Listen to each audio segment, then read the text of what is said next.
ಎಲ್ಲ ನನ್ನ ಕರುನಾಡಿನ ಕಣ್ಮಣಿಗಳಿಗೆ, ಈ ಸ್ಪರ್ಧಾತ್ಮಕ ಯುಗದಲ್ಲಿ ಸ್ಪರ್ಧಾ ಕ್ರಾಂತಿಯಲ್ಲಿ ತೊಡಗಿದ ಕರುನಾಡಿನ ಕಣ್ಮಣಿಗಳಿಗೆ ಈ ದಿನದ ಶುಭಾಶಯಗಳು.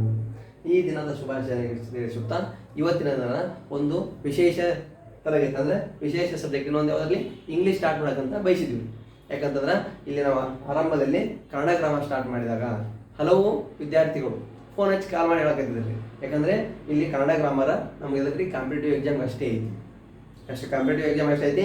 ಕನ್ನಡ ಅಂತ ನಮ್ಗೆ ಮಾತಾಡಕ್ಕೆ ಬರ್ತೈತಿ. ಈಗ ಇಂಗ್ಲೀಷ್ ನೀವು ಚಾಲೂ ಮಾಡಿದ್ರಿ ಅಂತಂದ್ರೆ ಇಂಗ್ಲೀಷ್ಲಿಂದ ನಮಗೇನ್ರಿ ಫಾರ್ ಪ್ರಾಪರ್ ಕಮ್ಯುನಿಕೇಷನ್, ಒಂದು ಕಮ್ಯುನಿಕೇಷನ್ ಇಂಪ್ರೂವ್ ಆಗೈತಿ.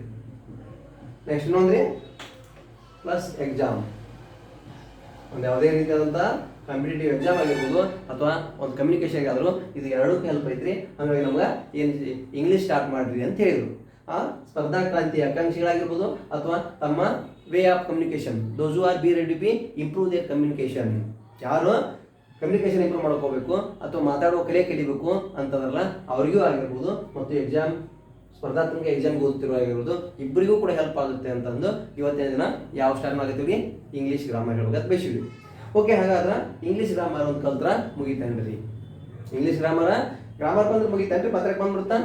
It means what it means your involvement, ನಿಮ್ಮ ಪಾಲ್ಗೊಳ್ಳುವಿಕೆ, ನಿಮ್ಮ ಸ್ವಹಿತಾಸಕ್ತಿ ಅದು ಕೂಡ ಅಷ್ಟೇ ಮುಖ್ಯ ಆಗಿರ್ತದೆ. ಇಂಗ್ಲೀಷ್ ಗ್ರಾಮರ್ ಬಂದ್ಬಿಟ್ರೆ ಮುಗಿತಲ್ರಿ. ಇಂಗ್ಲೀಷ್ ಗ್ರಾಮರ್ ಬಂದರೂ ಕೂಡ ಅಲ್ಲಿ ಇನ್ನೂ ಏನಿರ್ತದೆ ದ ವೇ ಆಫ್ ರೀಡಿಂಗ್, ನೀವು ಓದೋ ವಿಧಾನಗಳಾಗಿರ್ಬೋದು ಅಥವಾ ವೆಕ್ಯಾಬ್ಲರಿ ಆಗಿರ್ಬೋದು ಎಲ್ಲವುಗಳು ಬೇಕು. ಓಕೆ, ಅದೇನೇ ಇರಲಿ ಮೊದಲ ಪ್ರಾಪರ್ ಆಗಿ ಗ್ರಾಮರ್ ಕಲಿಯೋದು. ಗ್ರಾಮರ್ ಕಲ್ತ್ರಿ, ಇಂಗ್ಲೀಷ್ ಗ್ರಾಮರ್ ಕಲ್ತ್ರಿ ಅಂತಂದ್ರೆ ನಿಮ್ಗೆ ನೆಕ್ಸ್ಟ್ ಎಲ್ಲ ವಿಧಾನಗಳು ಕೂಡ ಬಂದ ಅಂದ್ರೆ ಎಲ್ಲನೂ ಕೂಡ ಪ್ರಯತ್ನಿಸಕ ಸಾಧ್ಯ ಅಂತ ಹೇಳ್ಬೋದು. ಅದಕ್ಕಾಗಿ ಮೊದಲೇ ನೋಡ್ರಿ ಏನು ಹೇಳ್ಬೋದು ಇಲ್ಲಿ ಇಂಗ್ಲೀಷ್ ಗ್ರಾಮರ್. ಏನ್ರಿ ಇಂಗ್ಲೀಷ್ ಗ್ರಾಮರ್ ಅಂತಂದ್ರೆ ಎದಕ್ಕೆ ಬೇಕು English grammar? To proper communication and also exam. It means ಇವತ್ತಿನ ದಿನ ನೋಡ್ರಿ ಎಲ್ಲ ಎಕ್ಸಾಮ್ಗಳು ಕೂಡ ಇಂಗ್ಲೀಷ್ನಲ್ಲಿ ಇದಾವೆ. ಯಾವುದೇ ರೀತಿಯಾದಂಥ ಈ ಸ್ಪರ್ಧಾತ್ಮಕ ಪರೀಕ್ಷೆ ಬಿಟ್ಟು ಯಾವುದೇ ರೀತಿಯಾದಂಥ ಎಂಟ್ರೆನ್ಸ್ ಎಕ್ಸಾಮ್ ಆಗಿರ್ಬೋದು ಅಥವಾ ಕ್ಯಾಟ್ ಆಗಿರ್ಬೋದು ಅಥವಾ ಬ್ಯಾಂಕಿಂಗ್ ಆಗಿರ್ಬೋದು ಅಥವಾ ಯಾವುದೇ ಬಿಸ್ನೆಸ್ ಸೆಕ್ಟರ್ ಆಗಿರ್ಬೋದು ಯಾವುದೇ ರೀತಿಯಲ್ಲಿ ಯಾವುದೇ ವಿಧಾನದ ಪರೀಕ್ಷೆ ನಡೆದರೂ ಕೂಡ ಅಲ್ಲಿ ಏನಿರಲಿ ಇಂಗ್ಲೀಷ್ ಮುಖ್ಯ ಇದೆ. It should B must and should necessary. That's why today onwards we are ready to be little bit discuss what we know in that manner and easy and interesting way. ಇವತ್ತಿನಿಂದ ನಾವೇನು ಮಾಡೋಕ್ಕೆ ಎಲ್ಲರಿಗೂ ಕೂಡ ಅನುಕೂಲ ಆಗ, ಎಲ್ಲರಿಗೂ ಕೂಡ ತಿಳಿಯುವಂಗ ಕನ್ನಡ ಮತ್ತು ಇಂಗ್ಲೀಷ್ ಎರಡರಲ್ಲಿಯೂ ಕೂಡ ಪ್ರಾಪರ್ ಆಗಿ ಇಂಗ್ಲೀಷ್ ಗ್ರಾಮರನ್ನು ಡಿಸ್ಕಸ್ ಮಾಡ್ಬೇಕಂತ ಬಯಸಿದ್ವಿ. ಹಾಗಾಗಿ ನಿಮ್ಮ ಎಲ್ಲರ ಸಹಕಾರ ಮತ್ತು ನಿಮ್ಮ ಎಲ್ಲರ ಏನ್ರಿ ಅಭಿಪ್ರಾಯ ಅದು ಮುಖ್ಯ. ಹಾಗಾಗಿ ನಾವು ಕ್ಲಾಸ್ ಮಾಡಿದ್ದ ನಾವು ಗ್ರೂಪಿಗೆ ಹಾಕಿಂದ ನಿಮ್ಮ ಅಭಿಪ್ರಾಯ ತಿಳಿಸೋದು ಅಷ್ಟೇ ಮುಖ್ಯ. ಈಗ ನಾವು ಕ್ಲಾಸ್ ಮಾಡ್ಕೊಂತ ಹೋದ್ರತ್ತು ನಿಮ್ಮಿಂದ ಅದನ್ನ ಪ್ರತಿಕ್ರಿಯೆ ಬರ್ಬೇಕು. ನಮ್ಗೆ ಪ್ರತಿಕ್ರಿಯೆ ಬರ್ಬೇಕಂತಂದ್ರೆ ನೀವೊಂದು ಸಬ್ಸ್ಕ್ರೈಬರ್ ಆಗಬೇಕು. ನೆಕ್ಸ್ಟ್ ನೀವು ಇನ್ನೂ 10 ಜನಕ್ಕೆ ಅದೇ ಮಾಡ್ಬೇಕು ಕಳಿಸ್ರಿ ಅಂತ ಸೆಂಡ್ ಮಾಡಿರಿ. ಅಥವಾ ನೀವು ನಿಮ್ಮಿಂದ ಏನಾದರೂ ನಮ್ಮ ಏನಾದ್ರು ತಿದ್ಕೊಳ್ಬೇಕಾಗಿತ್ತು ಅಂದ್ರೂ ಕೂಡ ನಿಮ್ಮ ಹಲವು ರಿಕ್ವೈರ್ಮೆಂಟ್ ಏನದಾವಲ್ಲ ಆಸ್ ಪರ್ ಇಂಗ್ಲೀಷ್ ಗ್ರಾಮರ್, ಇಲ್ಲಿ ಇಂಗ್ಲೀಷ್ ಗ್ರಾಮರ್ ತಕ್ಕಂಗೆ ನೀವು ಏನಾದರೂ ನಾವು ಚೇಂಜ್ ಮಾಡ್ಬೇಕಾಗಿದ್ರು ಕೂಡ ಮಾಡ್ಕೋತೀವಿ. ಹಾಗಾಗಿ ನಿಮ್ಮ ಎಲ್ಲರ ಅಭಿಪ್ರಾಯ, ಆಸೆ, ಹಿತಾಸಕ್ತಿ ಕೂಡ ಮುಖ್ಯ ಅಂತ ಹೇಳ್ತಾ ಇವತ್ತ ಕರೆಕ್ಟಾಗಿ ಸೀದಾಗಿ ಡೈರೆಕ್ಟ್ ಗ್ರಾಮರ್ ಹೇಳೋದು ಏನೇನು ಮಾಡ್ತಾ ಇರೋದ್ರೆ ಪ್ರಮುಖವಾಗಿ ಇಂಗ್ಲೀಷ್ ಗ್ರಾಮರ್ ಅಂತ ಅದರಲ್ಲಿ ನೀವು ಕಲಿಯುವಂಥ ಅಂಶಗಳು ಏನು ಬೇಕು ಇಂಗ್ಲೀಷ್ ಗ್ರಾಮರ್ ಅಂತ ಅದ್ರಲ್ಲಿ ಏನು ಬೇಕು ಅದರಲ್ಲಿ ಕಲಿಯುವಂಥದ ವಿಧಾನಗಳೇನು, what are the major requirements you are be ready to be start communication in English. ನೀವು ಇಂಗ್ಲೀಷ್ ಕಲಿಬೇಕು, ಮಾತಾಡ್ಬೇಕಾಗಿರ್ಬೇಕು ಅಥವಾ ಯಾವುದೇ ಪರೀಕ್ಷೆಗಳಿಗಾದರೂ ನೀವು ರೆಡಿ ಆಗ್ಬೇಕಾಗಿತ್ತು ಅಂತಂದ್ರೆ ಇಟ್ ಶುಡ್ ಬಿ ಮ್ಯಾಂಡೇಟರಿ ಅಂತ ಆಲ್ರೆಡಿ ಹೇಳಿನಿ. ಹಾಗಾಗಿ ಏನೇನು ಕಲಿಬೇಕು ಕನ್ನಡ ಗ್ರಾಮರಲ್ಲಿ ಈಗ ನೋಡ್ರಿ. ಫಸ್ಟ್ ಕನ್ನಡ ಗ್ರಾಮರ್ ಅಲ್ಲದೆ ಇಂಗ್ಲೀಷ್ ಗ್ರಾಮರಲ್ಲಿ ಕನ್ನಡ ಏನೇನು ಕಲಿಬೇಕು ಆಲ್ರೆಡಿ ಕನ್ನಡ ಗ್ರಾಮರ್ ಸ್ಟಾರ್ಟ್ ಮಾಡಿವಿ. ಅದು ಡೇ ಬೈ ಡೇ ಕ್ಲಾಸ್ ಹೋಗವು. ಅದರ ಜೊತೆಗೆ ಇವತ್ತಿನ ದಿನ ಹೊಸದು ಇಂಗ್ಲೀಷ್ ಸ್ಟಾರ್ಟ್ ಮಾಡಿವಿ. ಇನ್ನೂ ಅದಾವ್ರಿ, ಇದು ಏನೂ ಅಲ್ಲ, ಇನ್ನೂ ಆರಂಭ, ಇನ್ನೂ ಭಾಳ ಐತೆ ನಾವು ಹೇಳೋದು, ಇನ್ನೂ ಭಾಳ ಅದಾವೆ ಕ್ಲಾಸ್ ಮಾಡೋದು. ಹಾಗಾಗಿ ಎಲ್ಲ ಸಬ್ಜೆಕ್ಟು ಕೂಡ ಹೇಳ್ತೀವಿ. ನೋಡಿರಿ, ಮೊದಲನೇದು ಇಂಗ್ಲೀಷ್ ಗ್ರಾಮರಲ್ಲಿ ಏನೇನು ಕಲಿಬೇಕು. ಮೊದಲು ನಿಮ್ಗೆ ಕರೆಕ್ಟಾಗಿ ಕನ್ನಡ ಇಂಗ್ಲೀಷ್ ಗ್ರಾಮರ್ ಮಾತಾಡೋಕೆ ಬರಬೇಕು. ನೆಕ್ಸ್ಟ್ ಅದರಲ್ಲಿ ಕಂಪ್ಲೀಟಿವ್ ಹೆಲ್ಪ್ ಆಗಬೇಕು. ಆ ರೀತಿಯಾದಂಥ ವಿಧಾನಗಳು ಏನೇನು ಕಲಿಬೇಕು. ಫಸ್ಟ್ ಯಾವುದ್ರಲ್ಲಿ ಪಾರ್ಟ್ಸ್ ಆಫ್ ಸ್ಪೀಚ್ ಯಾವುದ್ರಿ first parts of speech. Next ರೀ ಸೆಕೆಂಡ್ ಒನ್ ನೆಕ್ಸ್ಟ್ ಯಾವ್ದ್ರಿ ಆರ್ಟಿಕಲ್ಸ್ ಅಂತಂದ್ರೆ ಅಲ್ಲೇನು ಕನ್ನಡ ಪ್ರಜಾವಾಣಿ ಪೇಪರ್ ಮೇಲೆ ಬರುವಂಥ ಲೇಖನಗಳು ಅವು ಅಲ್ರಿ. ಇಲ್ಲೇನು ಯಾನ ಎ ಯಾನ ದ ಇವೇನು ಬರ್ತಲ್ಲ ಅವುಗಳ ಕುರಿತು ಆರ್ಟಿಕಲ್ಸ್ ಯಾವ್ಯಾವ ಇಲ್ಲಿ A and another one the ಅದರ ಕುರಿತು. ನೆಕ್ಸ್ಟ್ ಇಲ್ಲಿ ಪಾರ್ಟ್ಸ್ ಆಫ್ ಸ್ಪೀಚ್ ಅಂದ್ರೆ ನೌನ್ ಆಗಿರ್ಬೋದು, ಪ್ರೊನೌನ್ ಆಗಿರ್ಬೋದು, ವರ್ಬ್ ಆಗಿರ್ಬೋದು, ಅಡ್ವರ್ಬ್ ಆಗಿರ್ಬೋದು, ಇವು ಇಂಟರ್ಜೆಕ್ಷನ್, ಕಂಜಂಕ್ಷನ್ ಇವೇನು ಬರ್ತಾವಲ್ಲ ಅದೆಲ್ಲರ ಕುರಿತು ಮಾಹಿತಿ ಅದರಲ್ಲಿ ಕಲ್ತೀರಿ parts of speech. Okay, parts of speech ಅಲ್ಲಿ ಅವ್ನು ಕಲ್ತೀರಿ ಆರ್ಟಿಕಲ್ದಲ್ಲಿ a an the, how to use a an and the, ಎಲ್ಲೆಲ್ಲಿ ಯಾವ ರೀತಿ ಯೂಸ್ ಮಾಡ್ಬೇಕು ಅನ್ನೋದು ಅದನ್ನ ಕಲ್ತೀರಿ. ನೆಕ್ಸ್ಟ್ ಈಗ ಕಲಿಯುವುದು ನೆಕ್ಸ್ಟ್ ಆಗಿಂದ್ರಿ ಏನೇನು ಬೇಕು English grammar degrees of comparison. Next ಅವರಲ್ಲಿ degrees of comparison, degrees of comparison. Next one, active voice and passive voice.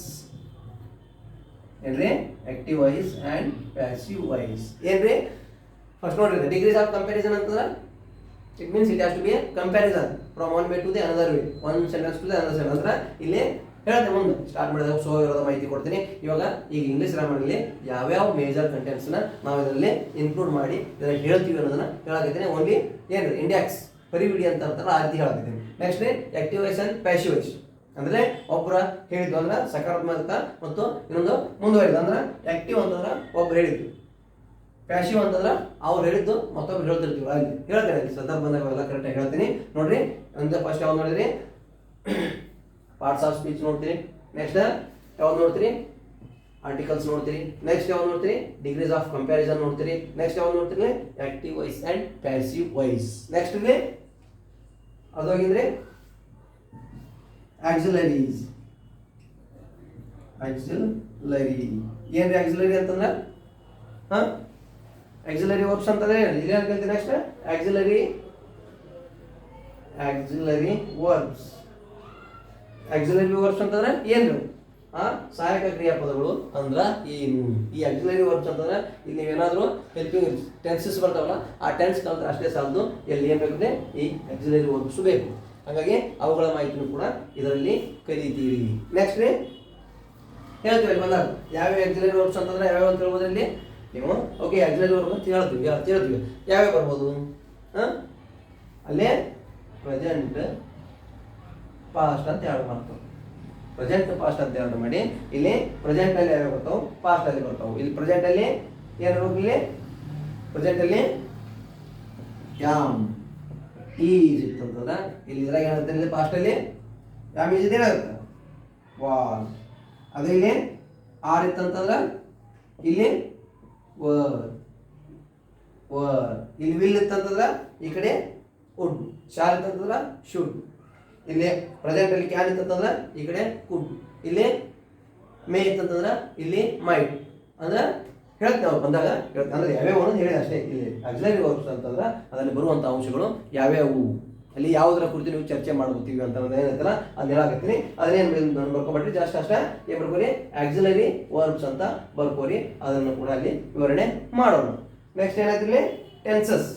Tenses ಇಲ್ಲಿ ಮೊದಲೇ ಹೇಳ್ತೀನಿ ಹೇಳ್ಬೇಕಾಗಿತ್ತು ಇಲ್ಲಿ ಅದು ಹೇಳೋಣ. ಟೆನ್ಸಸ್ ಹೇಳ ಇವನ್ನ degree comparison active specials tense ಮುಗಿಸಿಂದ ಹೇಳ್ತೀನಿ. ಆದ್ರೂ ಕೂಡ ಇಲ್ಲಿ ಬರೀತು ನೋಡಿ ಟೆನ್ಸ್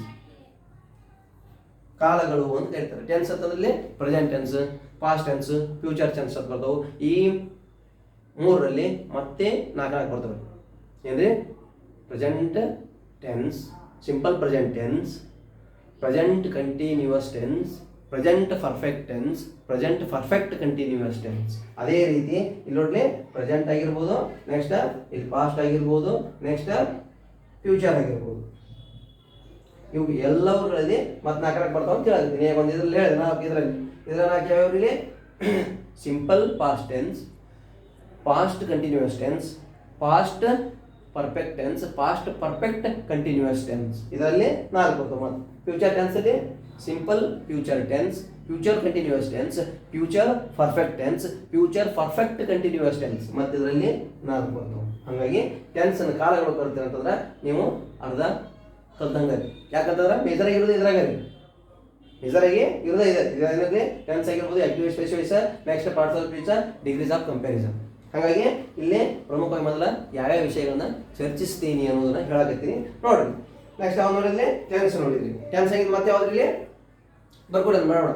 ಅಥವಾ ಅವ್ನು ಪಿ ಟಿ ಪರಿವಿಡಿ ಅಂತ ಹಾಕೊಂಡು ಇಂಡೆಕ್ಸ್ ಅಂತ ಬರ್ಕೊಂಡು ಅವನ್ನ ಫೋಟೋ ತಕ್ಕೋರಿ ಅಥವಾ ಇಲ್ಲ ಬರ್ಕೋತಿದ್ರ ಬರ್ಕೋರಿ. ಬೇಗ ಬೇಗ ಬೇಗ ಇಲ್ಲ ಫೋಟೋ ತಗೊಂಡ್ಬಿಡ್ರಿ ಅದನ್ನ, ಫೋಟೋ ತಗೊಂಡ್ಬಿಡ್ರಿಲ್ಲ ಅಂತ ಫೋಟೋ ತಗೊಂಡ್ಬಿಡ್ರಿ, ಸ್ಕ್ರೀನ್ ಶಾಟ್ ತಗೋರಿ ಅವನ್ನ ತೆಗಿಲ್ರಿ. ನೋಡ್ರಿ ಯಾವ್ಯಾವ ನೋಡಿದ್ರಿ ಇಲ್ಲಿ. First parts of speech, next articles, degrees of comparison, active voice and passive voice, auxiliary, tense ಇಷ್ಟ ಐತಿ. ನೆಕ್ಸ್ಟ್ ಇನ್ನು ಅದಾವು ನೋಡ್ರಿ ಮತ್ತೆ ಹೇಳೋದು ಬರೋದು ಅಲ್ಲಿ ಇನ್ನೂ ಭಾಳ ಅದಾವ್ರಿ. ಇದು ಏನೂ ಅಲ್ಲ, ಇಷ್ಟು ಬಂದ್ರೆ ಅರ್ಧ ಮುಗ್ದಂಗ. more than 50 it has to be completed when you are learn these things. ನೀವು ಕಲ್ತ್ರಿ ಅಂತಂತಂದ್ರೆ ಅರ್ಧ ಮುಗಿದಂಗೆ. ಯಾಕಂತಂದ್ರೆ ನೆಕ್ಸ್ಟ್ ಪ್ರಾಕ್ಟೀಸ್ ಮಾಡೋದಿರ್ತೈತಿ ಅಲ್ಲಿ, ಬರೀ ತಿಳ್ಕೊಂಡು ಅಷ್ಟೇ ಅಲ್ಲ. Next direct and indirect, direct and indirect ಅಂತ ಬರ್ತಾವೆ. Next direct and indirect. Next ಅದಾಗಂದ್ರೆ ಕ್ವಶನ್ ಟ್ಯಾಗ್. ಏನು ಕ್ವಶನ್ ಟ್ಯಾಗ್ ಅಂತಂದ್ರೆ ಕ್ವಶನ್ ಟ್ಯಾಗ್ ಅಂದ್ರೆ ಬಸ್ ಹತ್ತಕ್ಕೆ ಬರ್ತಾ ಅಂತ ಕೇಳ್ತೀವಿ, ಊಟ ಆಯ್ತಾ ಊಟ ಆಯ್ತಾ ಅಂತ ಕೇಳ್ತೀವಿ, ಕ್ವಶನ್ ಮಾಡ್ತೀವಿ ಇಲ್ಲಿ, ಅದನ್ನು ಕ್ವಶನ್ ಟ್ಯಾಗ್. ಕ್ವಶನ್ ಟ್ಯಾಗ್ ಅಂತಂದ್ರೆ ಏನ್ಲಿ ಅವರು ಹೇಳಿರ್ತಾರ ಒಂದು ವಾಕ್ಯನ, ಆ ವಾಕ್ಯಕ್ಕೆ ನೀವು ಹೊಳ್ಳಿ ಕ್ವಶನ್ ಕೇಳ್ತೀರಿ, ಅದಕ್ಕೆ ಏನು ಅಂತ ಕೇಳ್ತೀರಿ, ಪ್ರಶ್ನೆ ಕೇಳಿದಂಗೆ ಮಾಡ್ತೀರಿ. ಊಟ ಆಯ್ತಾ ಅಂತ ಕೇಳ್ತಾರೆ ಅವರು, ಊಟ ಆಯಿತು ಅಂತಾರೆ, ಆಯ್ತಾ ಅಂತ ಮಾಡಿ ಕೇಳ್ತೀರಿ. ಹಂಗೆ ಇಲ್ಲಿ ಕ್ವಶನ್ ಟ್ಯಾಗ್ ಅಂತ ಬರ್ತಾವೆ. ಆ ಕ್ವಶನ್ ಟ್ಯಾಗ್ ಏನು ಬರ್ತಾವಲ್ಲ ಅವನು ಕೂಡ ನೋಡೋಣ. ನೆಕ್ಸ್ಟ್ ಆಯ್ತು ಇದೆಲ್ಲ ಕಲ್ತ್ರು ಕೂಡ ಇನ್ನೂ ಬೇಕು ರೀ. ಏನು ಬೇಕು ಇನ್ನೂ ರೀ? ಇದು ಏನೂ ಅಲ್ಲ ಅಂತ ಅದಕ್ಕೆ ಹೇಳ್ತೀನಿ, ಇನ್ನೂ ಬೇಕು. ನೆಕ್ಸ್ಟ್ ಏನು ಬೇಕು? ಇವೆಲ್ಲ ಕ್ರಿಯೇಟ್ ಆಗ್ಬೇಕಾಯ್ತಂದ್ರೆ first you should have to be improve vocabulary, ಶಬ್ದ ಸಂಗ್ರಹ. ಈ ಶಬ್ದ ಸಂಗ್ರಹದ ಬಳಕೆ ನಿಮ್ಮಲ್ಲಿ ಇತ್ತಂತಂದ್ರೆ then you can easy interesting way to learn English and English communication. ಇಲ್ಲಿ ಗ್ರಾಮರ್ ಕಲಿತಾಗಿರಲಿ ಅಥವಾ ನೀವು ಕಮ್ಯುನಿಕೇಶನ್ ಮಾಡೋದಾಗಿರಲಿ ಇಂಪ್ರೂವ್ ಆಗಬೇಕಾಯ್ತಂತಂದ್ರೆ ಮೊದಲು ಏನು ಬೇಕಿರಲಿ? ವೆಕ್ಯಾಬ್ಲರಿ, ಶಬ್ದ ಕೋಶ, ಶಬ್ದ ಸಂಗ್ರಹ ನಿಮ್ಮಲ್ಲಿ ಇರಬೇಕು. ಏನು ನೆಕ್ಸ್ಟ್ ಒಂದು ವೆಕ್ಯಾಬ್ಲರಿ, ನಿಮ್ಮಲ್ಲಿ ಪದಗಳ ಸಂಗ್ರಹ. ನಿಮ್ಮ ಪದಗಳ ಸಂಗ್ರಹ ಯಾವ ರೀತಿ ಇರ್ತೈತಿ ಅದ್ರ ಮ್ಯಾಗ ನಿಮ್ದು ಏನು ಇದಾಗಿರ್ತೈತಿ ಇಲ್ಲಿ ಬಳಕೆ.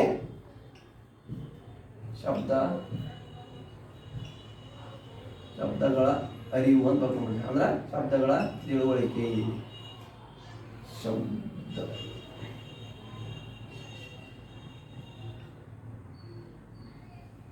ಕನ್ನಡದಾಗ ಏನು ಶಬ್ದಕೋಶಗಳು ಅಂತ ಬರ್ಕೊಂಡ್ಬಿಡತ್ತ, ಶಬ್ದಕೋಶಗಳು.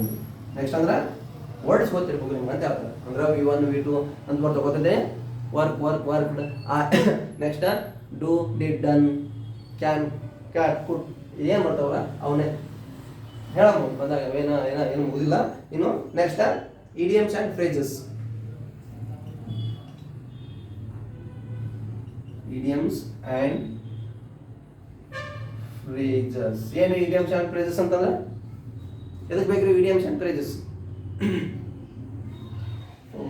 Idioms and phrases it means they are going to be given major idea. 10ನೇದು ನೋಡ್ರಿ ಏನೈತಿಲ್ಲಿ ಇಡಿಯಮ್ಸ್, ಇದುಗಳ ಬಳಕೆ. ಕನ್ನಡದಾಗ ನಾನುಡಿಗಳು ಅಂತ ಕೇಳಿ ಇಡಿಯಮ್ಸ್ ಆ್ಯಂಡ್ ಕೇಳಿದ್ರೆ ಕನ್ನಡ ನಾನುಡಿಗಳು ಏನಂತಾರೆ, ಕನ್ನಡದ ನುಡಿಗಟ್ಟುಗಳು, ನುಡಿಗಟ್ಟುಗಳು ಅಂತ ಹೇಳ್ತಾರ ಅಥವಾ ಈ ನಾನುಡಿಗಳು ಅಂತ ಹೇಳ್ತಾರ. ಅವುಗಳ ಬಳಕೆ ಕೂಡ ನಿಮ್ಗೆ ಇರಬೇಕು, ಆಗ ಮಾತ್ರ ನಿಮ್ಗೆ ಸಕ್ಸಸ್ ಆಗುತ್ತೆ. ಅದಕ್ಕೆ ಏನಂತಾನೆ ಇಡಿಯಮ್ಸ್ ಅಂದ್ರೆ ನಾನುಡಿ, ನಾನುಡಿ ಅಥವಾ ಫ್ರೇಜಸ್ ನುಡಿಗಟ್ಟುಗಳು, ನುಡಿಗಟ್ಟುಗಳು ಅಂತ ಬರೀತಾರೆ. ಇವೆಲ್ಲಗಳ ಅರ್ಥ ಕರೆಕ್ಟಾಗಿ ಗೊತ್ತಾದಾಗ ಮಾತ್ರ ಈ ಗ್ರಾಮರ್ ಪಾಠ ತಿಳ್ಕೊಳಕ ಸಾಧ್ಯ ಆಕೈತಿ. ಹಾಗಾಗಿ ಏನೇನು ಕಲಿಬೇಕು ನೀವು ಮೊದಲ ಗ್ರಾಮರಲ್ಲಿ ಪ್ರಮುಖವಾಗಿ ನೀವು ಕಲಿಯಬೇಕಾದಂಥ ಅಂಶಗಳು ಏನೇನು ರೀ? ಯಾವ್ಯಾವ ನೋಡಿದ್ರಿ? ಫಸ್ಟ್ ಪಾರ್ಟ್ಸ್ ಆಫ್ ಸ್ಪೀಚ್ ನೋಡ್ತೀರಿ. ನೆಕ್ಸ್ಟ್ ಅಲ್ಲಿ ಆಕ್ಸಿಲರಿ ನೋಡ್ತೀರಿ, ಅಥವಾ ಹಿಂದೆ ಮುಂದೆ ಆಗಿರ್ಬೋದು, ಹೇಳಕ್ಕೆ ಹೆಚ್ಚು ಮುಂದೆ ಆಗ್ಬೋದು. ಆಕ್ಟಿವೇಸ್ ಪ್ಯಾಸಿವೇಷನ್ ನೋಡ್ಬೇಕು, ಡೈರೆಕ್ಟ್ ಆ್ಯಂಡ್ ಇಂಡೈರೆಕ್ಟ್ ನೋಡಬೇಕು, ಡಿಗ್ರೀಸ್ ಆಫ್ ಕಂಪ್ಯಾರಿಸನ್ ನೋಡಬೇಕು, ಟೆನ್ಸ್ ಕಲಿಬೇಕು. ನೆಕ್ಸ್ಟ್ ಆಕ್ಸಿಲರೀಸ್, ಮಾಡಲ್ ಆಕ್ಸಿಲರೀಸ್ ಅವು ಕಲಿಬೇಕು. ನೆಕ್ಸ್ಟ್ ಏನೇನು ಕಲಿಬೇಕು ರೀ? ಪದಗಳ ಸಂಗ್ರಹ ಅಂದ್ರೆ ಶಬ್ದ ಸಂಗ್ರಹ ನಿಮ್ಮಲ್ಲಿ ಇರಬೇಕು, ಶಬ್ದಕೋಶ ನಿಮ್ಮಲ್ಲಿ ಇರಬೇಕು. ಆ ಶಬ್ದಕೋಶ ಅಂತಂದ್ರೆ you have the proper words and their proper words in Kannada. ಇಂಗ್ಲೀಷಾಗ ಕನ್ನಡ ಅವಕ್ಕೆ ಏನಂತಾರೆ ಅದು ಗೊತ್ತಿರಬೇಕು. ಇವೆಲ್ಲ ಗೊತ್ತಿದ್ದಾಗ ನಿಮ್ಗೆ ಏನಾಗೈತಿ ಕ್ರಿಯೇಟ್ ಆಗ್ತೈತಿ. ಅವಾಗ ಮಾತ್ರ ನೀವು ಏನಾದರೂ ಒಂದು ಎಕ್ಸಾಮ್ ಯಾವುದೇ ಪ್ರಿಪ್ರೇಷನ್ ನಡೆಸ್ತಿದ್ದೆ ಅಂತಂದ್ರೆ, ಅಥವಾ ಯಾವುದೇ ರೀತಿಯಾದಂಥ ಒಂದೊಂದು ಎಕ್ಸಾಮ್ ಡಿಸ್ಕ್ರಿಪ್ಟಿವ್ ಅದಾವೆ for your check your communication for their proper employee, proper government jobs. ಕೆಲವಷ್ಟು ಎಕ್ಸಾಮ್ಗಳಿಗೆ, ಕೆಲವಷ್ಟು ಸ್ಪರ್ಧಾತ್ಮಕ ಪರೀಕ್ಷೆಗಳಲ್ಲಿ ನಿಮ್ಮ ಯೋಗ್ಯತೆ ಅನ್ನೋದ್ರೆ ಇಂಗ್ಲೀಷ್ ಗೇಟ್ ಬರ್ತೈತಿ ರಾಜ್ಕುಮಾರ್ ಅಂತ ಚೆಕ್ ಮಾಡಕ್ಕೆ ಅವ್ರು ಏನು ಮಾಡ್ತಾರೆ, ಇಲ್ಲಿ ಕೆಲವಷ್ಟು ಎಕ್ಸಾಮ್ಗಳು ನಡೆಸ್ತಾರೆ. ಅಂಥವು ಯಾವ ಹೇಳ್ರಿ ನೋಡೋಣ ಒಂದೆರಡು ಪ್ರಮುಖವಾಗಿ ಯಾವ ಹೇಳ್ರಿ ಕರ್ನಾಟಕದಾಗ PSI ಆ್ಯಂಡ್ ESI ಕೇಳಿ. ಪ್ರಮುಖವಾಗಿ ಒಂದು PSI ಆಗಿರ್ಬೋದು, next ESI excise sub inspector, police sub inspector and excise sub inspector. ಅದರಲ್ಲಿ excise sub inspector and police ಅಂತಂದ್ರೆ ಎರಡಕ್ಕೂ ವ್ಯತ್ಯಾಸ ಏನು? ಪೊಲೀಸ್ ಸಬ್ ಇನ್ಸ್ಪೆಕ್ಟರ್ ಅಂದ್ರೆ ಇಟ್ ಕಮ್ಸ್ ಅಂಡರ್ ಸಿವಿಲ್, ಅಂದ್ರೆ ನಮ್ಮ ನಾಗರಿಕರ ರಕ್ಷಣೆ.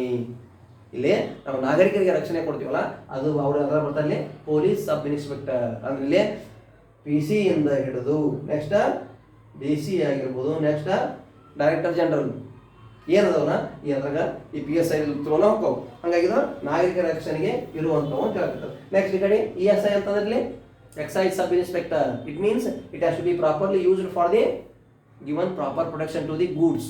It means it may be transfer from one place to the another place. ನೀವೇನಾದ್ರೂ ಸರಕು ಅಥವಾ ಸಾಮಗ್ರಿಗಳನ್ನ ಒಂದು ಪ್ಲೇಸಿಂದ ಮತ್ತೊಂದು ಪ್ರದೇಶಕ್ಕೆ ಟ್ರಾನ್ಸ್ಫರ್ ಮಾಡ್ತಿರ್ತೀವಿ. ಯಾಕ ಇಲ್ಲಿ 10 ರೂಪಾಯಿ ಸಿಗ್ತೈತೆ ಸಿಗ್ತಿರ್ತೈತೆ ನಮ್ಮ ಕರ್ನಾಟಕದ, ಅದು ಒಯ್ದು ಬೇರೆ ಯಾವುದೋ ಸ್ಟೇಟ್ ಆಗಿರ್ಬೋದು, ಅಲ್ಲಿ ಯಾವುದೋ ತಮಿಳುನಾಡು ಹೋಗಿ ಅಥವಾ ಇನ್ಯಾವುದೇ ಸ್ಟೇಟ್ನಾಗ ಹೋದ್ರೆ ಅಲ್ಲಿ 100 ರೂಪಾಯಿ ಇರ್ತೈತಿ. ಅದೇ ಪ್ರಾಡಕ್ಟಿಗೆ 100 ರೂಪಾಯಿ ಇರ್ತೈತಿ. ಒಂದು ವಸ್ತು ತೊಗೊಂಡ್ರೆ ಅಂತ ಒಂದು ಲಕ್ಷ ವಸ್ತು ಇಲ್ಲಿ ಕರ್ನಾಟಕ ತೊಗೊಂಡ್ರೆ 10 ರೂಪಾಯಿ ಇರ್ತೈತಿ. ಅಲ್ಲಿ ತಮಿಳ್ನಾಡಿಗೆ ಹೋದ್ರೆ ಅದೇ ವಸ್ತುಗೆ 100 ರೂಪಾಯಿ ಇರ್ತೈತಿ. ಅವಾಗ ನೀವೇನು ಮಾಡ್ತೀವಿ, ನಾವು ಕರ್ನಾಟಕ ನಮ್ಗೆ ಗೊತ್ತಿದ್ದವರು ಇಲ್ಲಿಂದ ತೊಗೊಂಡಿರ್ತೀವಿ, ಅಲ್ಲಿ ಅವನ ಹೋಗಿ 100 ರೂಪಾಯಿ ಮಾರ್ಕ್ ಚಾಲು ಮಾಡ್ತೀವಿ. ಅಂದ್ರೆ it means it has to be a proper indirectly economic depression has to be done for the state. ನಮಗೇನೋ ಸಕ್ಸಸ್ ಓಕೆ, ನಮ್ಮ ಶೇರ್ ಆದ್ರೆ ಸಾಕು. ನಾವು ನಮ್ಮ ಬೆನಿಫಿಟ್ ನೋಡಿದ್ರೆ ನಾವು 10 ರೂಪಾಯಿ ಮಾರಾಕತ್ತೀವಿ ಅಂತಂದ್ರೆ ಅದು ಖರ್ಚು ವೆಚ್ಚ 8 ರೂಪಾಯಿ ಆಗಿರ್ಬೋದು ಅಥವಾ 5 ರೂಪಾಯಿ ಆಗಿರ್ಬೋದು. ನಮ್ಗೆ ಲಾಭ ಇಲ್ಲ ಅಂದ್ರೂ ಕೂಡ ನಾವು ಕೊಟ್ಟಿವಿ ಓಕೆ. ಮತ್ತು ಇವ್ರಿಗೆ ಇವ್ರ ಗತಿ ಹಂಗೆ ಬೇರೆ ಸ್ಟೇಟಿಗೆ ಹೋದ್ ನಮ್ಮ ಪ್ರಾಡಕ್ಟ್ ಅಲ್ಲಿ ಅವ್ರ ಗತಿ ಆಗುತ್ತೆ. ಇಲ್ಲಿ ನಾವು 100 ರೂಪಾಯಿ ಕೊಟ್ಟು ಅವ್ರು ತಮ್ಮ ರಾಜ್ಯದ ಪ್ರಾಡಕ್ಟ್ ರೆಡಿ ಮಾಡಿ ನಮ್ಮ ವಸ್ತುವಿಗೆ ಪರ್ಯಾಯವಾಗಿ ಅವ್ರು ಬೇರೆ ವಸ್ತು ರೆಡಿ ಮಾಡ್ಕೊಂಡಿರ್ತಾರೆ. ನಾವು ಇಲ್ಲಿ ಒಬ್ಬ ವ್ಯಾಪಾರಿ ಇಲ್ಲಿನ ಒಂದು 100 ತೊಗೊಂಡು ಅಲ್ಲಿ ಮಾರಾಕತ್ತೀನಿ ಅಂತಂದ್ರೆ ಇವ್ರ ಗತಿ ಹಂಗೆ ಅಲ್ಲಿ ತಾವು ರೆಡಿ ಮಾಡಿಟ್ಟು ಪ್ರಾಡಕ್ಟ್. ಹಾಗಾಗಿ ಒಂದು ರಾಜ್ಯದಿಂದ ಇನ್ನೊಂದು ರಾಜ್ಯಕ್ಕೆ ಸರಕು ಸಾಮಗ್ರಿಗಳು ಏನು ಹಸ್ತಾಂತರ ಆ ರೀತಿ ಆಗ್ಬೋದು. ಅಂದ್ರೆ ವಿದೌಟ್ ಟ್ಯಾಕ್ಸ್. ಇದನ್ನ ಯಾಕೆ ಹೇಳಕತ್ತೆ ಅಂದ್ರೆ ಟ್ಯಾಕ್ಸ್ ಇಲ್ಲಿ ನಮ್ದು 10 ರೂಪಾಯಿ ಐತೆ ಟ್ಯಾಕ್ಸ್ ಕಮ್ಮಿ ಇರ್ಬೋದು. ಇಲ್ಲಿ ಜಾಸ್ತಿ ಐತೆ, ಇಲ್ಲಿ ರೇಟ್ ಜಾಸ್ತಿ ಐತೆ ಅಂದ್ರೆ ಟ್ಯಾಕ್ಸ್ ಹೈ ಟ್ಯಾಕ್ಸ್ ಇರಬೇಕು compare to our state. The tax is much more compare to our state.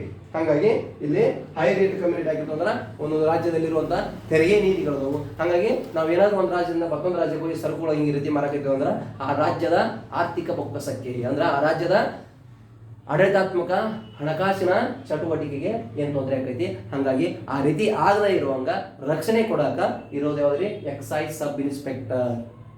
ಈ ಎರಡೂ ಎಕ್ಸಾಮ್ಗೆ ಯಾವ್ದು ಬೇಕ್ರಿ there is a proper communication paper. It means ಏನು ಕಮ್ಯುನಿಕೇಶನ್ ಪೇಪರ್ ಅಂತಂದ್ರೆ it means return form.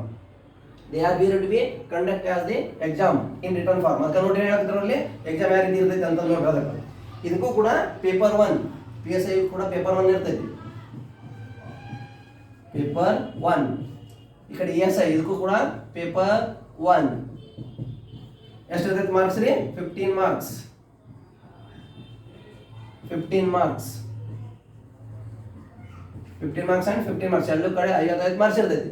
But ನೋಡ್ರಿ ಹೆಂಗ ವಿಂಗಡಣೆ ಈ 50 ಮಾರ್ಕ್ಸನ್ನ ಯಾವ ರೀತಿ ವಿಂಗಡಣೆ ಮಾಡ್ಯಾರ ಅವರು ಸಬ್ಜೆಕ್ಟ್ ವಾದ. ಅಂದ್ರೆ ಇಲ್ಲಿ ಒಂದೊಂದು ಸ್ಪೆಸಿಫಿಕ್ ಇಲ್ಲಿ SA ಅಂತ ಬರ್ತೈತಿ. ಫಸ್ಟ್ ಒಂದು SAಗೆ ಎಷ್ಟು ಮಾರ್ಕ್ಸ್ ಇರ್ತಿದ್ರೆ 20 ಮಾರ್ಕ್ಸಿಂದ ಐತಿ 20 ಮಾರ್ಕ್ಸ್ SAಗೆ ನೆಕ್ಸ್ಟ್ ರೀ SAಗೆ ನೆಕ್ಸ್ಟ್ ಏನು ಬರ್ತೈತಿ ಯಾವ್ದು ಬರ್ತೈತಿ ಇಲ್ಲಿ 20 ಮಾರ್ಕ್ಸ್ ಆಯ್ತು ಅಲ್ಲಿ. ನೆಕ್ಸ್ಟ್ ಪ್ರಿಸೈಸ್ ರೈಟಿಂಗ್ ಅಂದ್ರೆ ಸಂಕ್ಷೇಪಿಸುವಿಕೆ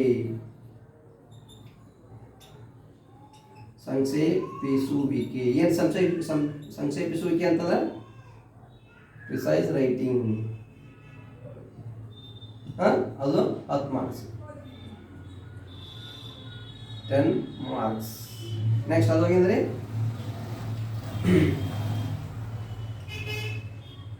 ಕನ್ನಡ ಟು ಇಂಗ್ಲಿಷ್ ಟ್ರಾನ್ಸ್ಲೇಷನ್ ಅದು 10 marks. Next English to Kannada translation ಅದು 10 ಮಾರ್ಕ್ಸ್. ನೋಡಿ ಟೋಟಲ್ ಎಷ್ಟೈತ್ರಿ? 50 ಮಾರ್ಕ್ಸ್ ಆತ. 50 ಮಾರ್ಕ್ಸ್ ಎದಕ್ರಿದ? PSI ಪೇಪರ್ 1 ಪೇಪರ್ ಅಂದ್ರೆ ಮೊದಲ 20 ಮಾರ್ಕ್ಸಿನ ಒಂದು ಎಸೆ ಇರ್ತೈತಿ. ನೆಕ್ಸ್ಟ್ ಪ್ರಿಸೈಸ್ ರೈಟಿಂಗ್ ಅಂತಂದ್ರೆ 10 ಮಾರ್ಕ್ಸಿನ ಇರ್ತೈತಿ. ಅದು 10 ಮಾರ್ಕ್ಸಿನ ಪ್ರಿಸೈಸ್ ರೈಟಿಂಗ್ ಅಂತಂದ್ರೆ ಒಂದು ಪ್ಯಾರಾ ಕೊಟ್ಟಿರ್ತಾರೆ, ಒಂದು ಪದ್ಯ, ಒಂದು ಏನೋ ಒಂದು ಪೇಜ್ ಇದು ಕೊಟ್ಟಿರ್ತಾರೆ, ಸ್ಟೋರಿ ಇಂಟ್ರೆಸ್ಟಿಂಗ್ ಸ್ಟೋರಿ, ಅದನ್ನ 1/3 ಮಾಡಿ ಬರೀಬೇಕು. 1/3 ಮಾಡಿ ಬರೀಬೇಕಂತಂದ್ರೆ ಈಗ ಅದು ನೋಡ್ಲಿ 1/3 ಮಾಡಿ ಬರೀಬೇಕಂತಂದ್ರೆ 1/3 precise writing means it has to be 1/3 ಅಂತ ಹೇಳ್ತಾರೆ. ಏನು 1/3 ಅಂತಂದ್ರೆ 300 ಪದಗಳು ಇದ್ದು ಅಂತಂದ್ರೆ ಅದನ್ನ 100 ಪದಗಳಿಗೆ ಬರಿಬೇಕು. ಈಗ 300 ಪದಗಳದಾವು ಆ ಒಂದು ವಿಷಯದಲ್ಲಿ ಅವ್ರು ಕೊಟ್ಟಂತ ಮಾಹಿತಿಯಲ್ಲಿ, ಅದನ್ನ 1/3 ಅಂತಂದ್ರೆ 300 ಪದಗಳಿದ್ವು ಅಂದ್ರೆ ಅದನ್ನ ಎಷ್ಟು ಬರೀಬೇಕು? 100 ಪದಗಳಾಗಿತ್ತು. ಓಕೆ, ಈಗ ಒಂದು 900 ಪದಗಳು 900 ಪದಗಳು ಅಂತಂದ್ರೆ 1/3 ಅಂತಂದ್ರೆ 300 ಪದ ಅಂದ್ರೆ 900 ಅಂತಂದ್ರೆ 3 ಪಾರ್ಟ್ ಅದು. ಅದನ್ನ 300 ಪದಗಳಿಗೆ ಮೀರದಂತೆ ಬರೀಬೇಕು ಅಂತ ಹೇಳ್ತಾರೆ. ಅಂದ್ರೆ ಪ್ರಿಸೈಸ್ ಅಂತಂದ್ರೆ ಏನಿಲ್ರಿ, it means you have to be resize and also decrease. ಅಂದ್ರೆ ಫಾರ್ಮೇಟ್ ಮೊದಲು ಏನಿರ್ತಲ್ಲ ಅದಕ್ಕಿಂತ ಸ್ವಲ್ಪ ಪ್ರಮಾಣದಲ್ಲಿ ಬರೆದಿರಬೇಕು. ಆ ಎಲ್ಲ ಮಾಹಿತಿ ಕಂಟ್ರೋಲ್ ಆಗಿರ್ಬೇಕು. ಈಗ ಇಲ್ಲಿಂದ ಒಂದು ಯಾವುದೋ ಬಾಲ್ಕೋಟಿಗೆ ಹೋದ್ಯಾ ಅಥವಾ ಮೈಸೂರಿಗೆ ಹೋದ್ಯಾ, ಬೆಂಗಳೂರಿಗೆ ಹೋದ್ಯಾ ಅಂತ ಹೇಳ್ತೀವಿ. ನಮ್ಮ ಕರ್ನಾಟಕದ ರಾಜಧಾನಿ ಬೆಂಗಳೂರು, ನಾ ಬೆಂಗಳೂರಿಗೆ ಹೋಗಿನಿ ಅಂತ ಒಂದು ಸ್ಟೋರಿ ಕೊಟ್ಟಿರ್ತೀನಿ. ಏನೈತಿ, ಇಲ್ಲಿಂದ ಬಸ್ ಸ್ಟ್ಯಾಂಡ್ಗೆ ಹೋದ್ಯಾ, ಬಸ್ ಸ್ಟ್ಯಾಂಡಿಂದ ಬಸ್ ಹತ್ತಿದ್ಯಾ, ಬಸ್ ಹತ್ತಾಗ ಒಬ್ರು ಬಂದು ಬಿದ್ದರು, ಅಲ್ಲಿ ಹತ್ತಾಕತ್ತಿದ್ವಿ. ಯಾಕ? ಫ್ರೀ ಪಾಸ್ ಕೊಟ್ಟಾರ. ನೆಕ್ಸ್ಟ್ ಬಸ್ನ್ಯಾಗ ಕುಂತು ಅಂಟ್ಯ, ಹೋಗಾಗ ನಿದ್ದೆ ಬಂತು ಮಕ್ಕೊಂದ್ಯಾ, ಅಲ್ಲಿ ಹೋಗಿ ಬಸ್ ಸ್ಟ್ಯಾಂಡ್ ಇಳಿಯಾಕತ್ತಿದ್ಯಾ, ಫುಲ್ ಗಾದ್ದಿತ್ತು. ಹಿಂಗೆಲ್ಲ ಅವ್ರು ಕೊಟ್ಟಿರ್ತಾರೆ ಅವ್ನು ಸ್ಟೋರಿ. ಅಲ್ಲಿ ಇಳಿದ್ಯಾ, ಮತ್ತೆ ಅಲ್ಲಿ ಆಟೋಕ್ಕೆ ಹೋದ್ಯಾ, ನೆಕ್ಸ್ಟ್ ಅಲ್ಲಿ ಆಟೋಕ್ಕೆ ಹೋಗಿ ಅವ ಅಷ್ಟು ರೊಕ್ಕ ಕೇಳಿದ, ಅವನ ಎಷ್ಟು ಕೊಟ್ಟ್ಯಾ, ಇಬ್ಬರಿಗೆ ಜಗಳ ಆಯ್ತು. ಅಲ್ಲಿ ಜಗಳಲ್ಲಿ ಅವ ಹೊಡಿ ನನಗೆ ಹೊಡಿ, ನನಗೆ ಅವ ಹೊಡಿ, ಇಬ್ಬರಿಗೆ ಜಗಳ ಆಯ್ತು, ಕೈ ಜಗಳ ಆಯ್ತು. ಇವೆಲ್ಲ ಏನೂ ಕೊಟ್ಟಿರ್ತಾರೆ, ಅಂದ್ರೆ ವಿಷಯ ಏನೋ ಕೊಟ್ಟಿರ್ತಾರೆ. ಆಯ್ತು, ಲಾಸ್ಟಿಗೆ ಹೋಗಿ ಮೈಸೂರಿಗೆ ಇಳಿದ್ಯಾ ಅಂತ ಐತಿ. ಅಂದ್ರೆ ಒಂದು 10 ಲೈನ್ ಆದ್ರೂ ಅದು. ಅದನ್ನು ಅಷ್ಟು ಬೇಡ, ಅದನ್ನ ಏನು ಮಾಡಿರಲಿ, ಸಣ್ಣ ಸೈಜ್ ಮಾಡಿರೋ. ಏನೈತಿ, ಇಲ್ಲಿಂದ ಬಸ್ ಸ್ಟ್ಯಾಂಡಿಗೆ ಹೋದ್ಯಾ, ಬಸ್ ಸಿಕ್ತು, ಬಸ್ಲಿಂದ ಅಲ್ಲಿಗೆ ಹೋಗಿದ್ದೆ, ಅಲ್ಲಿಂದ ಆಟೋಕ್ಕೆ ಹೋದೆ, ನೆಕ್ಸ್ಟ್ ನನ್ನ ಪ್ಲೇಸಿಗೆ ಮುಟ್ಟಿದೆ. ಅಂದ್ರೆ ಸ್ಟಾರ್ಟ್ ಮಾಡಿ ಬರೋದ್ರಲ್ಲಿ ಅದನ್ನೇ ಇಲ್ಲಿ ಕೊಟ್ಟಿರ್ತಾರೆ. ಅದರಲ್ಲಿ ಎಕ್ಸ್ಟ್ರಾ ಕೊಟ್ಟಿದ್ದಾರೆ. ನೀವೇನು ವಿಷಯ ಏನು ಹೇಳ್ಬೇಕಿರ್ತೈತಿ, ಇಲ್ಲಿಂದ ನಮ್ಮ ಮೈಸೂರಿಗೆ ಹೋಗಿ ಮುಟ್ಟಿದೆ ಅಂತ ಹೇಳ್ತೈತಿ. ಅದನ್ನು ಹೇಳೋ ಸೈಜನ್ನ ಅವರು ಜಾಸ್ತಿ ಕೊಟ್ಟಿರ್ತಾರೆ. ಅದನ್ನು ಸಣ್ಣ ಪ್ರಮಾಣದಲ್ಲಿ ಮಾಡಿ ಬರೆಯುವುದು. ಅದು ಯಾಕೆ ಬೇಕ್ರಿ? ಇದು PSI ಅಂತ ನಾವು ಕೇಳ್ಬೋದು. ಅದು ಯಾಕೆ ಬೇಕಿದು? ಹಾಂ, it means they are be to be verified peoples in society. ಅಂದ್ರೆ ಭಾರತದಲ್ಲಿ ಅಥವಾ ಕರ್ನಾಟಕದಲ್ಲಿ ಇಲ್ಲಿ ಅವ್ರ ಪೊಲೀಸರು ಅಂತಂದ್ರೆ ಕರ್ನಾಟಕದಲ್ಲಿ ನಾಗರಿಕರ ಜೊತೆನೆ ಸಂಬಂಧ ಜಾಸ್ತಿ ಇರ್ತೈತಿ. ಅಂದ್ರೆ ಇಲ್ಲಿ ನಾಗರಿಕರ ಕುಂದುಕೊರತೆಗಳನ್ನು ಆಲಿಸಿ ತಮ್ಮ ಮೇಲಾಧಿಕಾರಿಗಳಿಗೆ ಆ ವಿಷಯಗಳ ಕುರಿತು ಹೇಳಬೇಕಾಗಿರ್ತೈತಿ. ಇಲ್ಲಿ ನಾಗರಿಕರು ನಿಮ್ಮ ರಿಪೋರ್ಟ್ ಹೆಂಗೆ ಹೇಳ್ತಾರ ಅದೇ ರೀತಿ ರಿಪೋರ್ಟ್ ಅವ್ನು ಮೇಲಾಧಿಕಾರಿಗಳಿಗೆ PSI ಮೇಲಾಧಿಕಾರಿ ಹೇಳಕ್ಕೋದ್ರೆ ನಿಗದಿ ಕಿವಿಗಟ್ಟಿ ಕೊಡ್ತಾರೆ ನಾವು. ಹಾಗಾಗಿ ಹೇಳಬೇಕಾಗಿತ್ತು. ಅವ್ರು ಹೇಳಿದ ಮಾಹಿತಿನ ಅಂದ್ರೆ ಇಲ್ಲಿ ಇರುವಂಥ ಸಮಾಜ ಜನರು ನಮ್ಗೆ ಹೇಳಿದ ಮಾಹಿತಿ ಒಂದು ನಮ್ಮ ಕೇಸ್ ಮಾಡಕ್ಕೆ ಬಂದಿರ್ತಾರೆ, ಒಂದು ಯಾವುದೇ ಒಂದು ವಿಷಯಕ್ಕೆ ಬಂದಾಗ ಸ್ಟೇಷನ್ ಬಂದಾಗ ಅವ್ರು ಹೇಳಿದ ಮಾಹಿತಿಯನ್ನು ನಿನ್ನ ಮೇಲಾಧಿಕಾರಿಗೆ ನೀನು ಸಂಕ್ಷೇಪಿಸಿ ಎಲ್ಲ ಅರ್ಥ ತಿಳಿದಿರ್ಬೇಕು. ಅದು ಆ ಸಂಕ್ಷೇಪಿಸಿ ಏನು ಹೇಳ್ತೀಯಲ್ಲ ಅದಕ್ಕಾಗಿ ಆ ಸಂಕ್ಷೇಪಿಸುವಿಕೆ ಮೌಲ್ಯ ನಿಮ್ಮಲ್ಲಿ ಆ ತಿಳುವಳಿಕೆ ಬರಲಿ ಅಂತಂದು ನೀವು ಬಿಫೋರ್ ಯು ಆರ್ ಜಾಯಿನ್ ನಿಮ್ಮ ಎಂಟ್ರಿ ಹೋಗಿದ ಮೊದಲೇ ಅದನ್ನು ನಿಮ್ಮಲ್ಲಿ ಆ ಶಕ್ತಿ ಸಾಮರ್ಥ್ಯ ಐತಿಯೋ ಇದೋ ಇಲ್ಲೋ ಅನ್ನೋದನ್ನ ಚೆಕ್ ಮಾಡಿ ತಗೋತಾರೆ. ಹಾಗಾಗಿ 10 ಮಾರ್ಕ್ಸಿಂದು ಐತಿ. ಯಾವುದೇ precis writing. Next Kannada to English. Why? Because of it is necessary. ಇಲ್ಲೆಲ್ಲರೂ ಬಂದವರು ಕರ್ನಾಟಕದಲ್ಲಿ ಅಂದರೆ ಎಲ್ಲ ಕನ್ನಡ ಬರಲ್ಲ. ಕೆಲವು ಜನ ಇಂಗ್ಲೀಷ್ ಬರೋರು ಇರ್ತಾರೆ. ಅವ್ರು ಇಂಗ್ಲೀಷ್ನಾಗ ಹೇಳಿದ್ದು ಇನ್ನು ನಾವು ಚಂದ ಕನ್ನಡದ ಬರ್ಕೊಳಕ್ಬೇಕು. ಅಥವಾ ನಮ್ಮ ಮೇಲಾಧಿಕಾರಿಗಳು ಹೇಳಿದ್ದನ್ನು ಕೊಟ್ಟಂಥ permission from the our Indian government or from our state government, whatever decisions has to be taken by the government, then we are to be given our society. ಅವ್ರು ಕೊಟ್ಟಂಥ ಮಾಹಿತಿಯನ್ನು ಸೊಸೈಟಿಯಲ್ಲಿರುವಂಥ ಸಮಾಜದ ಜನರಿಗೆ ಅವ್ರಿಗೆ ತಿಳುವಳಿಕೆ ಕೊಡಬೇಕಾಗಿರ್ತೈತಿ ಕರ್ನಾಟಕದಂತ ಇದ್ದಂಥ ವಿಷಯಗಳನ್ನು. ಹಾಗಾಗಿ ಅವು ಕನ್ನಡದಾಗಿತ್ತು ಅಂತಂದ್ರೆ ಅಲ್ಲಿ ಇಂಗ್ಲೀಷ್ನಾಗ ಹೇಳೋದಿರ್ತಾವೆ, ಇಂಗ್ಲೀಷ್ನಾಗಿತ್ತು ಕನ್ನಡ ಹೇಳೋದಿರ್ತಾವೆ. ಹಾಗಾಗಿ ಕನ್ನಡ ಟು ಇಂಗ್ಲೀಷ್ಗೆ 10 ಮಾರ್ಕ್ಸಿಂದ ಐತಿ. ಅಂದ್ರೆ ಏನು ಬರೀದ್ವಿ, ಟ್ರಾನ್ಸ್ಲೇಷನ್ ಮಾಡಿದ್ರು, ಬರೀದಲ್ಲದು ಕನ್ನಡದಾಗ ಕೊಟ್ಟಿದ್ದಂಥ ಪ್ಯಾರನ್ನ ಅದನ್ನ ಇಂಗ್ಲೀಷ್ನಾಗ 10 ಮಾರ್ಕ್ಸಿಗೆ ಇರ್ತೈತಿ. ಅದನ್ನ ಕನ್ನಡ ಟು ಇಂಗ್ಲೀಷ್ ಮಾಡ್ಬೋದು. ಯಾಕೆ? ಕರ್ನಾಟಕದಾಗ ಎಲ್ಲರೂ ಕನ್ನಡನ ಬರೋರಿಲ್ಲ, ಅಥವಾ ನಾವು ಮೇಲಾಧಿಕಾರಿ ಕೆಳದಾಗ ಜನ ಕೆಳಗೆ ನಮ್ಮ ಯಾರ್ರಿ ಸಮಾಜದಲ್ಲಿ ಇರ್ತಾ ಸಮಾಜದ ಜನರು ಹೇಳಿದ ರಿಪೋರ್ಟ್ ಹಂಗೆ ಅವ್ರು ಹೇಳಿದಂಗೆ ಬರೆದು ಕೊಟ್ಟು ಕಳ್ಸಕ್ಕೆ ಬರಲ್ಲ ಮೇಲಾಧಿಕಾರಿಗೆ. ಹಾಗಾಗಿ ಅದನ್ನ ಅವ್ರು ಕನ್ನಡ ಕೊಟ್ಟಿದ್ರು ಅಂತಂದ್ರೆ ಅದು ಚಂದಾಗ ಇಂಗ್ಲೀಷ್ನಾಗ ಬರೋದು. ನೆಕ್ಸ್ಟ್ ಅವ್ರಿಗೆ ಅಂಡರ್ಸ್ಟ್ಯಾಂಡಿಂಗ್ ಆಗಲ್ಲ ಕಳಿಸ್ಬೇಕು. ಹಾಗಾಗಿ ನಿಮ್ಮಲ್ಲಿ ಆ ಭಾವನೆ ಆ ಕೆಪಾಸಿಟಿ ಐತಿ ಅನ್ನೋಲ್ಲ ಚೆಕ್ ಮಾಡೋಕ್ಕೂ ಕೂಡ 10 ಮಾರ್ಕ್ಸ್ ಕನ್ನಡ ಟು ಇಂಗ್ಲೀಷ್ ಇರ್ತದೆ. ನೆಕ್ಸ್ಟ್ ಇಂಗ್ಲೀಷ್ ಟು ಕನ್ನಡ ಅಂದ್ರೆ ಇಂಗ್ಲೀಷ್ ಆಗಿದ್ದ ವಿಷಯಗಳನ್ನ ಕನ್ನಡಕ್ಕೆ ತರ್ಜುಮೆ ಮಾಡಿ ಕನ್ನಡದಲ್ಲಿ ತಿಳುವಳಿಕೆ ಕೊಡುವುದಕ್ಕೆ ಇದು ಬೇಕು. ಒಂದು ಮೇಲಾಧಿಕಾರಿಗಳಿಗೆ ತಿಳಿಸೋದಾಗಿರಲಿ ಅಥವಾ ನಿಮ್ಮ ಯಾವುದೇ ಸಬಾರ್ಡಿನೇಟ್ ಅಧಿಕಾರಿ ಆಗಿರಲಿ, ವಾಟ್ ಎವರ್ ಇಟ್ ಮೀನ್. ಹಾಗಾಗಿ ಈ ಪೇಪರ್ PSIಗೆ ಎಷ್ಟೈತ್ರಿ 50 ಮಾರ್ಕ್ಸ್ ಐತಿ. ಹಿಂಗಾಗಿ ಇವೆಲ್ಲ ಮಾಡಬೇಕು. ನೀವು ಪ್ರಿಸೈಸ್ ಮಾಡಬೇಕು, ಕನ್ನಡ ಟು ಇಂಗ್ಲೀಷ್ ಮಾಡಬೇಕು, ಇಂಗ್ಲೀಷ್ ಟು ಕನ್ನಡ ಮಾಡ್ಬೇಕು ಅಂತಂದ್ರೆ ಏನು ಬೇಕಿಲ್ಲ, ಪದಗಳ ಸಂಗ್ರಹ ಬೇಕು. ಅಂದ್ರೆ ನಾಟಕ ಗ್ರಾಮರ್ ಗೊತ್ತಿರಬೇಕು, ಗ್ರಾಮರು ಗೊತ್ತಿರಬೇಕು, ಪದಗಳ ಬಳಕೆ ಗೊತ್ತಿರಬೇಕು. ಹಾಗಾಗಿ grammar and plus vocabulary it should be mandatory when you are ready to be write this first paper. ಹಾಗಾಗಿ ಒಂದು ನೆಕ್ಸ್ಟ್ ಈ ಕಡೆ ಬರೀಲಿ ಪೇಪರ್ ಎಕ್ಸಸ್ ಸಬ್ ಇನ್ಸ್ಪೆಕ್ಟರ್. ಏನು ಎಕ್ಸಸ್ ಸಬ್ ಇನ್ಸ್ಪೆಕ್ಟರ್ ಅಂತಂದ್ರೆ ಹೇಳಿದೆ already, it has to be a goods related from one place to the another place because of to given proper security tax. ಸರಕುಗಳಿಗೆ ಸಂಬಂಧಿಸಿದಂಗ exercise sub inspector. ನೋಡ್ರಿ ಇದರಲ್ಲಿ paper ಏನಿರ್ತೈತಿ first ಇದು ಕೂಡ 50 marks ಇರ್ತೈತಿ. First ಏನೈತಿ ಒಂದನೇದ್ದು SI ಎಷ್ಟು ಮಾರ್ಕ್ಸ್ ಇರ್ತೈತಿ ಇಲ್ಲಿ 30 ಮಾರ್ಕ್ಸ್ ಇರ್ತೈತಿ. SI 30 marks. ನೆಕ್ಸ್ಟ್ ರೀ SI ಆಗಿ ನೆಕ್ಸ್ಟ್ ಇನ್ನೊಂದು ಪೇಪರ್ ಐತ್ರಿ, ಸಾರಿ ಇನ್ನೊಂದು ಪೇಪರ್ ಅಲ್ಲ, ಇನ್ನೂ ಅದ್ರ ವ್ಯಾಲ್ಯೂಯೇಷನ್ ಅದ. ನೆಕ್ಸ್ಟ್ ರೀ Kannada to English, Kannada to English 10 marks. Next ರೀ ಇಂಗ್ಲೀಷ್ ಟು ಕನ್ನಡ 10 ಮಾರ್ಕ್ಸ್. ಎಷ್ಟಾದ್ರಿ 50 ಮಾರ್ಕ್ಸ್ ಆಯ್ತು. ಅದ್ರ ಇದಕ್ಕೆ ವ್ಯತ್ಯಾಸ ಏನೈತ್ರಿ, ಒಂದೇ ಇಲ್ಲಿ ಪ್ರಿಸೈಸ್ ರೈಟಿಂಗ್ ಐತಿ ಅಂದ್ರೆ ಸಂಕ್ಷಿಪ್ತ ಮಾಡಿ ಬರೆಯುವಿಕೆ ಇದರಲ್ಲಿ ಐತಿ. ಅದರಲ್ಲಿ ಪೇಪರ್ 1 ಇಟ್ ಮೀನ್ಸ್ PSI, ಅದರಲ್ಲಿ ಎಕ್ಸೈಸ್ ಸಬ್ ಇನ್ಸ್ಪೆಕ್ಟರ್ ಪೇಪರ್ 1 ಏನೈತಲ್ಲ ಅಲ್ಲಿ ಕೂಡ 50 ಮಾರ್ಕ್ಸ್ ಸೇಮ್ ಐತಿ. ಅದು ಒಂದು ಕಂಟೆಂಟ್ ಇಲ್ಲ, ಯಾವುದಿಲ್ಲ ಅದರಲ್ಲಿ ಒಂದು ಸಂಕ್ಷೇಪಿಸುವಿಕೆ precis writing. There is no precis writing in excise sub inspector, but you are check in PSI there is a precise writing is there. ಅಂದ್ರೆ ಇಲ್ಲಿ ಸಂಕ್ಷೇಪಿಸುವಿಕೆ ಅಂದ್ರೆ ಅದನ್ನ ಸಣ್ಣದು ಮಾಡಿ ಬರೆಯುವಂಥದ್ದು ಐತಿ. ಅಂದ್ರೆ 3 ಪೇಜ್ ಐತೆ ಅಂದ್ರೆ ಒಂದು ಪೇಜ್ನ ಬರೀಬೇಕು. ಆ ವಿಧಾನ ಇದ್ರಾಗ ಐತಿ. ಅದಕ್ಕೆ ಇಲ್ಲಿ ಇಲ್ಲ, ಅದಕ್ಕೆ ಅದು ಇಲ್ಲ ಅಂತಂದ್ರೆ ಅದು 10 ಮಾರ್ಕ್ಸ್ ಏನಕ್ಕೆ ಇಲ್ಲಿ ನೋಡಿ 20 ಮಾರ್ಕ್ಸ್ ಐತಿ ಇಲ್ಲಿ ಅಷ್ಟೇ. ಯಾವ್ದ್ರಲ್ಲಿ PSI ಇಲ್ಲದೆ 30 ಮಾರ್ಕ್ಸ್ ಐತಿ. ಹಂಗಾಗಿ ಟೋಟಲ್ ಎಷ್ಟಾಯ್ತು ಇಲ್ಲಿ ಬಂತ 50 ಮಾರ್ಕ್ಸ್. ಇದನ್ನೆಲ್ಲ ನಿಮ್ಗೆ ಕರೆಕ್ಟ್ ಆಗ್ಬೇಕಂತಂದ್ರೆ ಅದನ್ನ ಗ್ರಾಮರ್ ಗೊತ್ತಿರಬೇಕು, ನ್ಯೂಸ್ ಪೇಪರ್ ಓದಬೇಕು, ನೆಕ್ಸ್ಟ್ ಪತ್ರಿಕಾ ಲೇಖನಗಳನ್ನು ಓದಬೇಕು, ಆರ್ಟಿಕಲ್ಸ್. ಇದಕ್ಕೆ ರೀ SI ಬರೀತೀನಿ ಅಂತಂದ್ರೆ ಎಲ್ಲರೂ ತಂದಡಿ ಬಂದಡಿ ಬರ್ದಂಗೆ ಅಲ್ರಿ ಅದು. It means it has to be proper authentic answer, proper authentic current events you have to be add when you are ready to be write SI.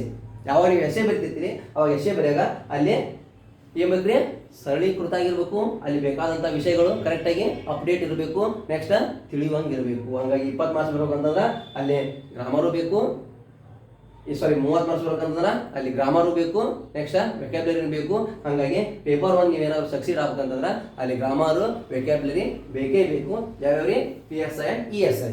ಇದಿಷ್ಟ ಮುಗಿದಲ್ರಿ, ಇದ್ರಷ್ಟು ಸಲ ಓದ್ಬೇಕಂಟ್ರಿ ಅಂತ ನೋಡಿ. ಯಾಕ ಇದಿಷ್ಟು ಕಾಲ ಬಯಾನ್ ದಟ್ ಅಂದ್ರೆ ಇದನ್ನ ಬಿಟ್ಟು ನೀವು ಬೇರೆ ಕಡೆ ಹೋದ್ರ ಅಂತಂದ್ರೆ ಯಾವುದೇ ಬಿಸ್ನೆಸ್ ಸೆಕ್ಟರ್ ಓದೋದ್ರಲ್ಲಿ ಕೂಡ ಇದರ ಅವಶ್ಯಕತೆ ಐತಿ. That's why I am going to given this much information for your authentic study. ನೀವು ಸ್ಟಡಿ ಮಾಡೋಕೆ ಕರೆಕ್ಟ್ ಆಗಿರಲಿ ಅಂತಂದ್ರೆ ಇದನ್ನ ಹೇಳಿದ್ರಿ, ಇದನ್ನು ಕರೆಕ್ಟಾಗಿ ಮಾಡಿದ್ರಿ ಅಂತಂದ್ರೆ ಮತ್ತೆ ಇದರಿಂದ ಹೆಚ್ಚಿಗೆ ಏನು ಬೇಕಾಗಿಲ್ಲ. This is the major idea. When you are did it well manner, you are try to do it well manner, then it is enough to reach your goal. ನೀವೇನಾದ್ರೂ ನಿಮ್ಮ ಆಸೆ ತಕ್ಕಂಗೆ ನಿಮ್ದು ಏನಾದರೂ ಆಸೆ ಪೂರೈಕೆ ಆಗಬೇಕಂತಂದ್ರೆ ಈ ವಿಧಾನಗಳನ್ನು ಕರೆಕ್ಟಾಗಿ ಮಾಡಿದ್ರಿ ಅಂತಂದ್ರೆ ಇದಕ್ಕಿಂತ ಬೇರೆ ಏನೂ ಇಲ್ಲ. ಹಾಗಾಗಿ ನಾವು ಇವತ್ತಿನ ದಿನ ಕ್ಲಾಸ್ ಮುಗಿಸೋಣ. ನಾನು ಮುಂದಿನ ದಿನದಲ್ಲಿ ನಾಳೆ ದಿನ ಯಾವುದಾದ್ರೆ ಕರೆಕ್ಟಾಗಿ ಗ್ರಾಮರ್ ಸೀಕ್ವೆನ್ಷಿಯಲ್ ಆಗಿ ಅಂಡರ್ಸ್ಟ್ಯಾಂಡಿಂಗ್ ಆಗೋ ಮಾರ್ಗದಲ್ಲಿ ಕನ್ನಡ ಮತ್ತು ಇಂಗ್ಲೀಷ್ನಲ್ಲಿ ಎರಡೂ ಹೇಳ್ತೀನಿ. ಹಿಂದಿಯಾಗ ಒಂದು ಹೇಳ್ರಿ ಅಂತಂದ್ರೆ ನನಗೂ ಹಿಂದಿ ಬರಲ್ಲ, ತಂದೆಡಿ ಬಂದೆ ನಾನು ಕ್ಯಾಂಡಿಡೇಟ್ ಹಿಂದಿಯಾಗ. ಹಾಗಾಗಿ ಇಷ್ಟು ಮಾತು ಹೇಳ್ತೀನಿ. ನಿಮಗೇನಾದರೂ ಹೆಚ್ಚಿನ ಮಾಹಿತಿ ಬೇಕಾಯ್ತಂದ್ರೆ ನನಗೆ ಮೆಸೇಜ್ ಹಾಕ್ತೀನಿ. Then I have to be change if I have mention anything wrong. ನಾನು ಏನಾದರೂ ತಪ್ಪು ಹೇಳಿದ್ರೆ ತಪ್ಪಂತ ಹೇಳಕ್ಕೆ ಸಾಧ್ಯ ಇಲ್ಲ. I am given 100% surety to you. 100% ಕೊಡ್ತೀನಿ ಶ್ಯೂರಿಟಿ, ಅದ್ರ ಬಗ್ಗೆ ಏನಿಲ್ಲ. ಓಕೆ, ಇಷ್ಟು ಇವತ್ತಿನ ಸಾಕು. ಎಲ್ಲರಿಗೂ ಮತ್ತೊಮ್ಮೆ ಶುಭಾಶಯಗಳು ಹೇಳುತ್ತಾ, ನಾವು ಹೇಳಿದ ಮಾಹಿತಿ ಕರೆಕ್ಟ್ ಇತ್ತು ಅಂತಂದ್ರೆ ನೀವು ನಿಮ್ಮ ಸ್ನೇಹಿತರಿಗೆ, ನಿಮ್ಮ ಸ್ಪರ್ಧಾರ್ಥಿಗಳಿಗೆ ಶೇರ್ ಮಾಡಿರಿ ಅಂತಂದು ಅದೊಂದು ಮನವಿ ಬಿಟ್ರೆ ಮತ್ತೊಂದು ಏನೂ ಇಲ್ಲ. ಜೈ ಹಿಂದ್.